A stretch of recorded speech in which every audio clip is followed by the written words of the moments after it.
आवाज़ जा रही है वहाँ तो? अच्छा, तो ये पहला इत्तेफाक है कि मैं बैठ कर कहीं किसी प्रोग्राम में कुछ बातें पेश करने जा रहा हूँ। उमूमन मैं खड़े होकर बोलना पसंद करता हूँ, क्योंकि शायद जामिया का माहौल अभी ऐसा नहीं कि खड़े होकर बोलने में।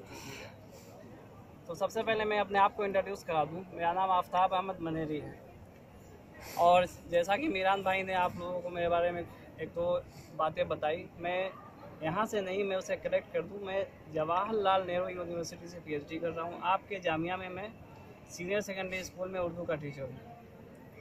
और जिस मौजू पे हम यहाँ जमा हुए हैं, जिस मौजू पे गुफ्तगू करने के लिए, ये मेरी खुशबख्ती या खुशनसीबी कह लें कि मैं इस मौजू पे कुछ बातें आपसे शेयर करने जा रहा हूँ।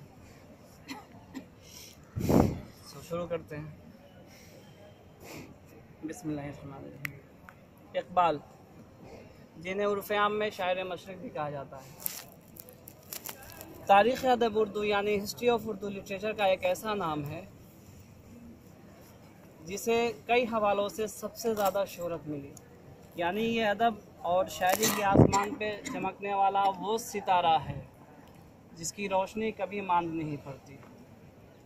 और इकबाल, वो इकबाल जिनके बारे में हर नज़रिए, हर गिरोह और हर तहरीक ने इकबाल से अपना रिश्ता जोड़ने की कोशिश की। ये इकबाल की शोहरत, उनकी इल्मियत, उनकी ज़हानत, उनके इंटेलेक्ट और उनकी के लीजेंड होने का खुला हुआ सबूत है।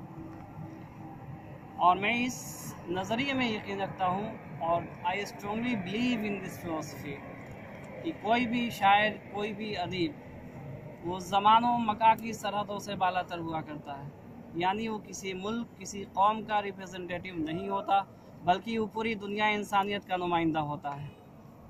वो यूनिवर्सल प्रॉपर्टी होता है। उसकी शायरी में जो पैगाम होता है वो पैगाम आफाकी हुआ करता है। लिहाजा मैं यहाँ मौजूद तमाम सामीन से, दोस्तों से ये रिक्वेस्ट करना चाहूँगा कि इकबाल को you please read Iqbal in this context. Iqbal को इस तनाजुर में समझने की कोशिश कीजिए। अगर हम इकबाल को किसी ख़ास नज़रिए, किसी ख़ास खित्ते का शायर मानते हैं, तो हम इकबाल के साथ कहीं ना कहीं जस्टिस करते हैं। इकबाल आलमी शायर है, यूनिवर्सल पोइट है, जिन्हें पोइट ऑफ ईस्ट भी कहा जाता है। और आपकी ज़बान में मैं बात करूँ तो इकबाल वो शायर हैं जो तमाम पसमानदा तबक़ात की सबसे मजबूत और तवाना आवाज़ है। वो तबके, वो कम्युनिटी जिन्हें हर टाइम और स्पेस में स्टेट ने उनके हुकूक को कुचलने की कोशिश की, उनकी आवाज़ को दबाने की कोशिश की।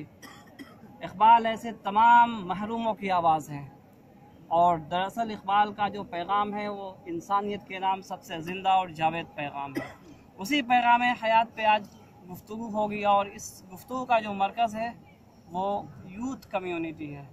यानी वो तबका है इंसानियत का जिसने सबसे ज़्यादा इस ज़मीन के ऊपर इनकलाब लाने में, रिवोल्यूशन क्रिएट करने में और तारीख़ के धारे को मोड़ने में अपना बुनियादी किरदार अदा किया है। तो आइए इकबाल के ही लफ्ज़ों में हम इकबाल के बारे में जानने की कोशिश करते हैं। इकबाल ने अपने आप को मुतारफ़ करते हुए कहा था, जो उनकी मल्टी डायमेंशनल पर्सनालिटी है उसको आपके सामने प्रेजेंट करते हुए कहा था, रिंद कहता है वली मुझको, वली रिंद मुझे। रिंद कहता है वली मुझको, वली रिंद मुझे, सुन के इन दोनों की तकरीर को हैरान हूँ मैं। जाहिदे तंग नज़र ने मुझे काफिर जाना, जाहिदे तंग नज़र ने मुझे काफिर जाना, और काफिर ये समझता है कि मुसलमान हूँ मैं। देख ऐ चश्मे उर्दू, उर्दू कहते हैं दुश्मन को। यहाँ पे जो लोग टिपिकल उर्दू या पर्शियन टर्मिनोलॉजी से अनअवेयर है उनके लिए मैं बता दूँ। देख है चश्मे उर्दू, मुझको हकारत से न देख, जिस पे हो खालिक को भी हो नाज, वो इंसान हूँ। तो दरअसल इकबाल को इसी तनाजुर में समझने की कोशिश की है। इकबाल, जैसा कि मैंने पहले आपसे बताया, कि उर्दू शायरी का सबसे दरख्शंदा, सबसे रोशन सितारा है, जिसकी चमक किसी दौर में मध्यम नहीं होगी, बल्कि बदलते वक्त के साथ साथ उसकी पैगाम की चमक, उसके पैगाम का रिलेवेंस, उसकी मानवियत में इजाफा होता जाएगा। इकबाल एक ऐसी कम्युनिटी के दरमियान पैदा होते हैं जो अपनी हिस्ट्री, अपनी तारीख़ के सबसे डार्क एज में जी रही थी, जिससे ये फील हो रहा था कि अब उसके ऊपर ज़िंदगी के दरवाजे बंद कर दिए गए, या वो सेकंड क्लास सिटीज़न बनने पे मजबूर थी या हालात के हाथों ठुकराई जा चुकी थी। इकबाल ने उस कम्युनिटी को उसका हिस्ट्री, उसका माजी, उसकी तारीख़ याद दिलाई और बरजस्ता कहा, तू ना मिट जाएगा ईरान के मिट जाने से, नशे मैं को ताल्लुक़ नहीं पैमाने से, है या यूरिश तातार के अफसाने से, पासबा मिल गए काबे को सनम खाने से, कश्ती हक़ का ज़माने में सहारा तू है, असर नौरात है धुंधला सा सितारा तू है। यानी इकबाल ने उस कम्युनिटी को उसका मैसेज जो कहीं ना कहीं खो सा गया था, उस मैसेज को परसीव करने की, रिवाइव करने की कोशिश की और इस कोशिश में वो बदलते वक्त के साथ आहिस्ता आहिस्ता कामयाब से कामयाब तर होते गए और थर्ड वर्ल्ड की सबसे स्ट्रॉन्ग वॉइस बनकर हमारे सामने आते हैं। तो इकबाल ने उस कम्युनिटी को उसका पास्ट याद दिलाया कि आपने हमेशा इनजस्टिस के ख़िलाफ़ आवाज़ उठाई है, उस आवाज़ को दुनिया के आखिरी किनारे तक ले जाने की कोशिश की है। लिहाजा ये कैसे हो सकता है कि अपना हिस्टोरिकल कैरेक्टर वर्ल्ड ऑर्डर को डेकोरेट करने में, उसे डिज़ाइन करने में और उसे खूबसूरत से खूबसूरत बनाकर पेश करने में जो आपका किरदार है, उस किरदार से आप कैसे भाग सकते हैं? अपनी उस आपका वो जो कैरेक्टर है, आपका जो कमिटमेंट है, उस कमिटमेंट से आप दूर नहीं भाग सकते। लिहाजा तारीख़ के हर दौर में नए नाम के साथ आपको मज़लूमों की आवाज़ बनकर उठना होगा, उभरना होगा, उस आवाज़ को दुनिया के आखिरी हिस्से तक ले जाना होगा। लिहाजा इकबाल की जो लेगेसी है, इकबाल की जो ये रवायत है, उस रवायत के अमीन बनकर हम यहाँ सब बैठे हुए हैं। इकबाल ने दर हकीकत डुअल लाइफ नहीं गुजारी है, जो कहा वैसे ही उन्हीं प्रिंसिपल्स का रिफ्लेक्शन उनकी लाइफ में हम देखते हैं। वो इकबाल जब गोलमेज कॉन्फ्रेंस में पार्टिसिपेशन के लिए वेस्ट जाते हैं, लंदन जाते हैं, तो दरमियान में उनके बेटे जावेद ने उन्हें एक ख़त लिखा, एक लेटर लिखा और डिमांड की कि उनके लिए ग्रामोफोन लाया जाए। और ये अपने आप में एक कॉमन सी डिमांड थी। लेकिन जो लोग जीनियस हुआ करते हैं, जिन्हें वक्त का मौर्रिख, हिस्टोरियन, नाबगा और लीजेंड लिखता है, वो हमेशा इंसान की सतहों से बुलंद होकर सोचा करते हैं। इकबाल भी ऐसे ही थे। इकबाल ने ग्रामोफोन नहीं लिया, ये बहुत छोटा सा वाक़या है, लेकिन उसके बाद का जो वाक़या है वो हम तमाम तलबा के लिए, तमाम स्टूडेंट्स के लिए ज़िंदगी का बुनियादी पैगाम है। किस तरह से कुर्बानियों की दास्तान शुरू की जाती है। इकबाल ने एक ज़िंदा व जावेद पैगाम लिखा अपने बेटे जावेद के नाम।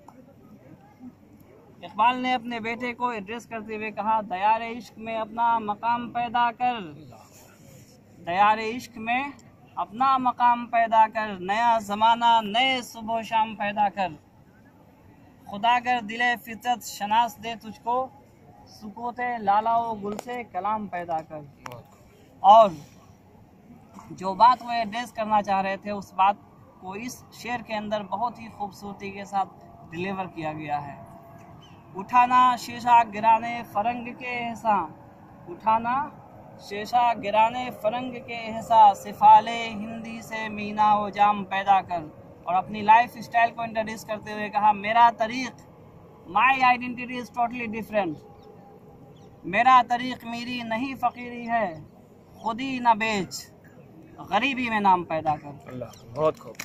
तो इकबाल दरअसल जब इस तरह के अफकार आपके सामने पेश करते हैं, तो इकबाल पूरी इंसानियत को एड्रेस करते हुए बताना चाहते हैं कि जो कौमें ज़िंदगी के ख्वाब देखा करती हैं, जो कौमें दुनिया के उफ़क़ पे रोशन सितारे की मानिंद चमकना चाहती हैं, जो कौमें दुनिया को अखलाक व आदाब सिखाना चाहती हैं, दुनिया को इंसानी अक़दार, मोरल वैल्यूज़ से करीब लाना चाहती हैं, उन्हें ज़िंदगी के हर कदम पे एग्ज़ामिनेशन पीरियड से गुज़रना होगा, उन्हें अपनी ज़रूरतों के साथ कंप्रोमाइज़ करना होगा। और सबसे पहला पैगाम जो इस शेर का है बहुत ओपन है, जिसे मैं आपकी ज़बान में बयान करने की कोशिश कर रहा हूँ। दयार इश्क में अपना मकाम पैदा कर, यानी दुनिया की तारीख़ ने हमेशा उस कौम को सराहा है जिस कौम ने अपनी तारीख़ खुद बनाई है, बोरोड लाइफ नहीं गुजारी है। दयार इश्क में यानी इस दुनिया के अंदर सेल्फ एस्टेब्लिशमेंट की कोशिश करो, मगरिब की तरफ मोहताज निगाहों से मत देखो, बल्कि ख़ुद अपने अंदर वो कमाल पैदा करो कि आने वाला वक्त तुम्हें तुम्हारे नाम से, तुम्हारे पहचान से याद कर सके। तो दयार इश्क में अपना मकाम पैदा कर, नया ज़माना नए सुबह शाम पैदा कर, यानी अपनी ज़ात से तुम मिसाल बन जाओ ज़माने के लिए। और खुदा अगर दिले फितरत शनास दे तुझको, सुकूत लाला व गुल से कलाम पैदा कर। इकबाल ने इस शेर के अंदर मुसलमानों को उनका पास्ट याद दिलाया, वो इंटेलेक्चुअल्स लेगेसी की तरफ लेकर आए जब पूरी दुनिया मुसलमानों के ज़रिए पेश किए गए साइंसी कारनामों की रोशनी में जगमगा रही थी। उन मुस्लिम साइंटिस्ट की तरफ दुनिया को लेकर आने की कोशिश की कि किस तरह से अपने टाइम में पूरे यूरोप को जो डार्क एज में था, उस यूरोप को रोशनी में लाने का काम अरबों ने किया था। लिहाजा उस हिस्ट्री की, उस तारीख की तरफ लौटने की का इशारा करते हुए इकबाल ने कहा कि अगर तुम्हारे अंदर ये टैलेंट, ये हुनर, ये इल्म पैदा हो गया, खुदा अगर दिले फितरत शनास दे तुझको, सुकूत लाला व गुल से कलाम पैदा कर। यानी तुम अपने इल्म और हुनर के ज़रिए एक बार फिर अपना खोया हुआ मकाम हासिल कर सकते हो, लेकिन शर्त यह है कि तुम्हारे अंदर डेडिकेशन, डिवोशन और स्टेबिलिटी होनी चाहिए, अदरवाइज़ अपनी तारीख को तुम नहीं दोहरा सकते। और जिस बात को कहने के लिए, जिस मैसेज को पास करने के लिए, जिस पैगाम को आम करने के लिए उन्होंने ये नज़्म लिखी थी, उसका सबसे ज़िंदा और सबसे रोशन और सबसे ताबनाक पैगाम यह है कि उठाना शीशा गिराने फ़रंग के हिस्सा, उठाना शीशा गिराने फ़रंग के हिस्सा, सफ़ाले हिंदी से मीना वो जाम पैदा कर। अगर तुम हिंद के नुमाइंदा हो, हिंद के शहरी हो, हिंदुस्तान के मकी हो, तो तुम्हें फितरत ने वही सलाहियतें अता की है। ज़रूरत इस बात की है कि उस सलाहियतों को ज़रा रीइंट्रोड्यूस करो, उसको तलाशने की कोशिश करो और ख़ुद ऐसी साइंटिफिक इन्वेंशन दुनिया के सामने प्रेजेंट कर दो कि दुनिया वेस्ट की जगह तुम्हें देखा करे या तुम्हारे कारनामों से तुमको याद किया करे। और अपनी तारीख का वो भूला हुआ सबक उन्होंने याद दिलाया कि जब हज़रत मोहम्मद अरबी सल्लल्लाहु अलैहि वसल्लम ने दुनिया को ये पैगाम दिया था, खुद अपने पेट पे 3 पत्थर बांधने के बाद वो गैरों के बारे में, इंसानियत के बारे में और उन तमाम मजलूम तबकात के बारे में सोच रहे थे जिनके ऊपर मजालिम के पहाड़ ढाए गए थे। लिहाजा उन्होंने इस कंप्रोमाइज़ की तरफ भी बुलाने की कोशिश की, उस इंटीग्रिटी की तरफ बुलाने की कोशिश की, उस खुदी की तरफ, सेल्फ कॉन्शसनेस की तरफ बुलाने की कोशिश करते हुए कहा कि मेरा तरीक़ मेरी नहीं फ़कीरी है, खुदी न बेच गरीबी में नाम पैदा कर। यहाँ से इकबाल के उस तसव्वुर शायरी का आगाज़ होता है जो उनकी शायरी का सबसे ज़िंदा और जावेद दौर है, जिस शायरी को उन्होंने शाहीन जैसे मेटाफर से, शाहीन के इस्तारे से जोड़ने की कोशिश करते हुए कहा कि दुनिया में हमेशा वो कौमें ज़िंदा होती हैं, दुनिया की तारीख़ में वो कौमें ज़िंदा कहलाती हैं जो वाक़तन ज़िंदगी के मीनिंग, ज़िंदगी की डेफिनेशन उनको याद रहती है और उनकी सबसे बुनियादी पहचान एहसास खुददारी है, सेल्फ रेस्पेक्ट है और डिग्निटी है। इस डिग्निटी का सौदा जिस कौम ने कर लिया, वो कौम कभी भी तारीख़ में ज़िंदा कौम के नाम से नहीं याद की जा सकती। लिहाजा इकबाल ने कौम के नौजवानों को, हिंदुस्तानियों को वो पैगाम आम करने की कोशिश करते हुए वो मेटाफर, वो इस्तारा खल्क़ किया जिसे हम शाहीन के नाम से जानते हैं। शाहीन यानी एक ऐसा इकबाल की शायरी का इस्तारा जिसकी बुनियाद पे इकबाल आलमी शायर बनकर आपके सामने आते हैं। इकबाल ने कहा था कि वो फ़रेब खुर्दा शाही के पला होकर गसों में, वो फ़रेब खुर्दा शाही के पला होकर गसों में, उसे खबर के क्या है रहो रस्म शाहबाजी। शाहीन के हवाले से जो इकबाल की शायरी है, उसमें मैं आगे बढ़ने से पहले मैं शाहीन को डिफ़ाइन कर दूँ कि शाहीन की के मेन एट्रीब्यूट्स क्या है, उसकी खूबियाँ क्या है। शाहीन दरअसल वो परिंदा है जिसे कुदरत ने बहुत ख़ास सलाहियतों से नवाजा है। उसकी सबसे बुनियादी खूबी यह है कि शाहीन की परवाज़ बहुत बुलंद होती है। तो शाहीन की परवाज़ बहुत बुलंद होती है, इस चीज़ ने इकबाल को बहुत ज़्यादा मुतासिर किया है। इसके अलावा उसके अंदर डिग्निटी का लेवल यह है कि वो कभी दूसरे परिंदे का शिकार किया हुआ नहीं खाता, बल्कि वो ख़ुद अपना शिकार आप करता है और उसकी निगाहें बहुत दूर तक देख लेती है। ये वो 3 एट्रीब्यूट्स थे जिसे वो इकबाल ने बहुत ज़्यादा पसंद किया और इकबाल ने उस तसव्वुर के अंदर कहीं ना कहीं उस मर्द कामिल के तसव्वुर को तलाशने की कोशिश की जो इंसान के मसाइल का अब्दी हल पेश करने की कोशिश करता हुआ नज़र आता है। लिहाजा इकबाल की शायरी की जो मेन थीम है, जो शाहीन का इस्तारा इकबाल ने पेश किया, उनके अंदर यही तमाम चीज़ें हैं। लिहाजा हर शेर के अंदर आप अगर उस तसव्वुर को तलाशने की कोशिश करेंगे, उस कंसेप्ट को फाइंड आउट करने की कोशिश करेंगे, तो आपको ज़िंदगी का यही सबसे ज़्यादा हकीकी और ज़िंदा व जावेद फ़लसफ़ा आपको नज़र आएगा। चुनांचे इकबाल चीज़ों को डिफ्रेंशिएट करते हैं इसलिए कि उन्हें एक ऐसी कम्युनिटी, एक ऐसी कौम तैयार करनी थी जो दुनिया के नक्शे से जुल्म, इस्तेहसाल, एक्सप्लॉयटेशन, स्टारवेशन, पॉवर्टी को मिटाने का अज़्म लेकर उठी हो। लिहाजा इकबाल ने इस स्टेज पे लाने की सबसे बुनियादी कोशिश की। उन्होंने कहा कि परवाज़ है दोनों की इसी एक फ़िज़ा में, परवाज़ है दोनों की इसी एक फ़ज़ा में, शाही का जहां और है, करगस का जहां और। यानी इसी धरती के ऊपर, इसी दुनिया में हज़ारों इंसान होते हैं, लेकिन उनकी कैटेगरी डिफरेंट है।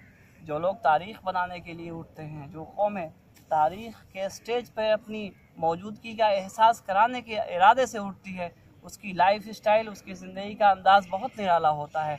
लिहाजा इकबाल ये ज़िंदा पैगाम देने की कोशिश करते हैं कि इसी ज़माने के अंदर, इसी सोसाइटी के अंदर दो कम्युनिटीज़ होती है, लेकिन एक ऑर्डिनरी लाइफ जी रही होती है और दूसरे किरदार और दूसरी कम्युनिटी की आंखों में एक रोशन मुस्तकबिल, एक ब्राइट फ्यूचर का ख्वाब पल रहा होता है। तो जो लोग ख्वाब देखते हैं, उस ख्वाब को शर्मिंदा ताबीर करने के लिए, यानी उस ख्वाब को सच दिखाने के लिए बहुत सारी कुर्बानियाँ भी देते हैं, और उन कुर्बानियों की दास्तान रकम करने के लिए उनके अंदर ये जौहर पाया जाना बहुत ज़रूरी है कि किसे नहीं तमन्नाए सरवरी लेकिन, किसे नहीं तमन्नाए सरवरी लेकिन, खुदी की मौत हो जिसमें वो सरवरी क्या है।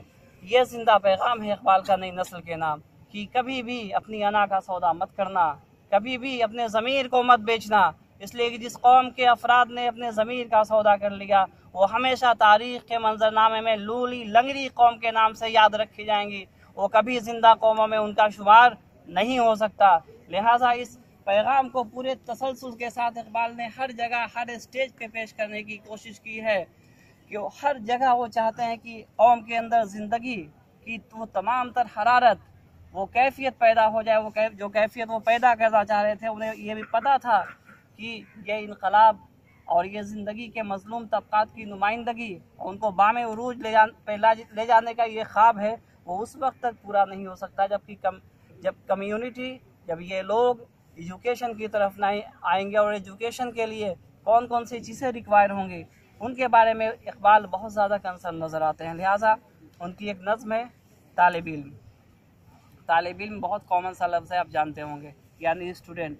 इकबाल की खूबी यह है कि हर स्टेज के लिए, हर इंसान के लिए और हर एज ग्रुप के लिए इकबाल ने कुछ न कुछ स्पेसिफिक मैसेज फॉरवर्ड किया है।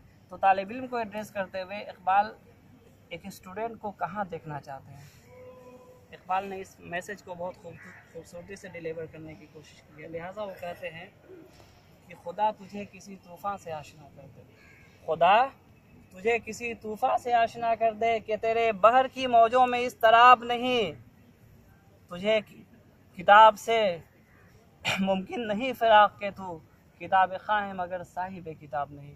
ये दो अशार के अंदर इकबाल ने कामयाब ज़िंदगी की पूरी फ़िलॉसफ़ी पिन्हा कर दी है, पिरो दी है। वो कहते हैं कि खुदा तुझे किसी तूफ़ान से आशना कर दे। वो स्टूडेंट क्या जिसकी ज़िंदगी में तूफ़ान नहीं, जिसके अंदर ग्रेविटी नहीं, जिसके अंदर कुछ कर गुजरने का, कुछ कर दिखाने का जज्बा नहीं, वो इकबाल की डिक्शनरी में वो स्टूडेंट नहीं जो बिल्कुल साधारण जीवन जीने का आदी हो चुका हो, जो खाना पीना और सो जाने को ही ज़िंदगी समझता हो। नहीं, बल्कि उसकी रातें उस वक्त हराम हो जाएंगी, उसकी नींद हराम हो जाएगी, उसका चैन हराम हो जाएगा जब तक वो अपने मिशन से एक कदम भी दूर है। लिहाजा मिशन तक आने के लिए ज़रूरी है कि इंसान अपने ऊपर चैन और सुकून को हराम कर ले और ऐसा ख्वाब देखे जो ख्वाब उसे सोने ना दे। और इकबाल कौम को सुलाना नहीं, कौम को बेदार करना चाहते थे। लिहाजा उनका ये पैगाम बहुत खूबसूरती के साथ आपके सामने है। आप इस पर गौर कीजिए कि खुदा तुझे किसी तूफ़ान से आशना कर दे। ये बुज़दिलों वाली ज़िंदगी, ये साधारण सी ज़िंदगी तुम्हारे किसी काम की नहीं, बल्कि उसके अंदर तुम्हें गौर करने की ज़रूरत है कि लाइफ स्टाइल किस तरह से चेंज होगी कि तेरे बाहर की मौजों में इस तराब नहीं, तुम्हारे अंदर वो ग्रेविटी नहीं, वो इंटेंशन नहीं, वो डिवोशन नहीं, वो डेडिकेशन नहीं है जो एजुकेटेड कम्युनिटी के लिए रिक्वायर्ड होती है। तुमने जो ख्वाब देखा है अपने मुस्तकबिल के लिए, अपने कौम की फ्यूचर के लिए, उस ख्वाब को लेकर तुम अपनी प्रैक्टिकल लाइफ में कितने सिंसियर हो। मैं यहाँ पे बताना चाहूँगा कि इकबाल का ये जो पैगाम है इस कदर ज़िंदा पैगाम है कि अगर आज की स्टूडेंट कम्युनिटी ने इस पैगाम को परसीव कर लिया, उस पर गौर कर लिया, तो उनकी लाइफ के अंदर ड्रास्टिक चेंज आएगा और वो इकबाल की कलाम की मानवियत को अमली तौर पर लाने की अपनी ज़िंदगी में लाने की कोशिश करेंगे। और मेरे हिसाब से इकबाल की शायरी और उनके पैगाम के तई हमारा ये सच्चा खराज अक़ीदत होगा कि हम स्टूडेंट होने के मानी को समझ जाए। तुझे किताब से मुमकिन नहीं फ़िराक़ के तू किताब खा है मगर साहिब किताब नहीं। यानी माँ की गोद से लेहद तक ये जो सिलसिला है इल्म के उसूल का और एजुकेशन हासिल करने का, उस सिलसिले में कभी भी कमी नहीं आनी चाहिए, कभी थक के नहीं बैठना चाहिए। इसलिए कि आपके वो जानते हैं कि जो कौमें थक जाती है वो मंजिल से दूर रह जाती है। न थक के बैठ तेरी उड़ान बाकी है, ज़मीन ख़त्म हुई आसमान बाकी है। तो इकबाल का ये पैगाम इसी तरह से उनके हर कलाम के हर शेड्स में आपको नज़र आएगा। एक जगह उन्होंने मुस्लिम नौजवानों के नाम एड्रेस करते हुए उन्हें उनका पास्ट बहुत ही खूबसूरती से याद दिलाने की कोशिश करते हुए कहा था कि आज की जो ज़िंदगी है, आज की जो लाइफ है, अपने पास्ट से, अपनी तारीख से इस कदर दूर हो चुकी है जिस तरह से मशरिक मगरिब से दूर हो जाता है। उसके दरमियान किसी तरह का कोई कंपैरिजन, कोई रिलेशन एस्टेब्लिश कर पाने वो नाकाम रहते हैं। लिहाजा इकबाल बेचैन होकर ये कहते हैं, कभी ये नौजवान मुस्लिम तदब्बुर भी किया तूने, कभी ये नौजवान मुस्लिम कभी तदब्बुर भी किया तूने। वो क्या गर्दू था तू जिसका है एक टूटा हुआ तारा। तुझे उस कौम ने पाला है आगोशे मोहब्बत में, कुचल डाला था जिसने पाँव में ताजे सरे दारा। तो ये जो इकबाल का जो पैगाम है, आखिर इकबाल कहना क्या चाहते हैं, व्हाट डज इट मीन। क्या इकबाल इन अशार के ज़रिए बार बार हर स्टाइल से, हर पोएटिक फॉर्म में क्या पैगाम देना चाहते हैं? वो पैगाम सिर्फ और सिर्फ एक है कि वो मुर्दा कौम को जिंदा करना चाहते हैं।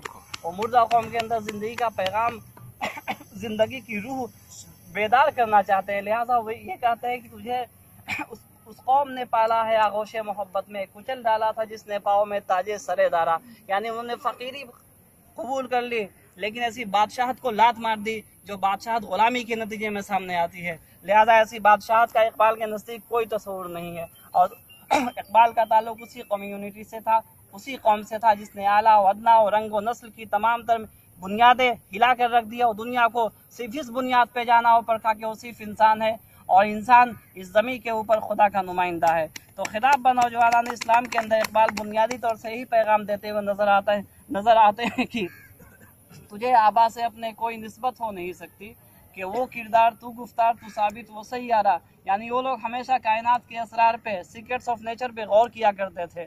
उन्होंने अपना वक्त यूं ही एक्सपॉइल नहीं किया था, बल्कि वक्त को उन्होंने सबसे ज़्यादा कीमती गौहर, सबसे ज़्यादा अनमोल मोती समझा था। लिहाजा वो तारीख़ में अपने लिए रोशन यादगार छोड़कर चले गए और हमें तारीख़ बहुत अच्छे नामों से याद नहीं करती। आखिर क्या सबब है कि हम हर जगह सप्रेस कम्युनिटी में शुमार होते हुए नज़र आते हैं, हमें कोई भी अच्छे नाम से याद नहीं करता। आखिर क्या वजह है? कोई तो वजह है, वायर कहीं ना कहीं शॉर्ट ज़रूर है और उसी हिस्से को इकबाल तलाशना चाहते हैं। लिहाजा इकबाल ने हमेशा उन वैल्यूज़ को सामने लाने की कोशिश की है जिससे इंसानियत ज़िंदा व जावेद होती है, इंसानियत अपने मेराज पे पहुँचती है और इंसानियत को वो खोया हुआ तमाम वक़ार और वो मनसब हासिल होता है जिसे इंसानियत ने हर दौर में किसी न किसी स्टेज पे खोने की कोशिश की है। लिहाजा इकबाल के नज़दीक जो सबसे महबूब कम्युनिटी है वो नौजवानों की कम्युनिटी है। उसके अंदर ज़िंदगी की हरारत बेदार करना चाहते हैं। उन ज़ईफ़ नुमा इंसानों और नौजवानों से मुखातब नहीं है जिनके सामने पर्पस ऑफ लाइफ क्लियर नहीं है, जो ज़िंदगी को ऐश और मौज, मन की मौज बनाना चाहते हैं, बल्कि ज़िंदगी का एक मोहतम बिशान मकसद है, एक ऑब्जेक्टिव है। उस ऑब्जेक्टिव से जो खाली कौमें होंगी वो कभी भी ज़िंदा कौमों में उनका शुमार नहीं होगा। तो जब वो पास्ट और प्रेजेंट के दरमियान कंपैरिजन करते हैं तो वो कंफ्यूज हो जाते हैं कि आखिर ऐसा क्या है कि इतना अजीम इनकलाब, एक ऐसा मेजर चेंज इस कम्युनिटी के अंदर कैसे आ गया।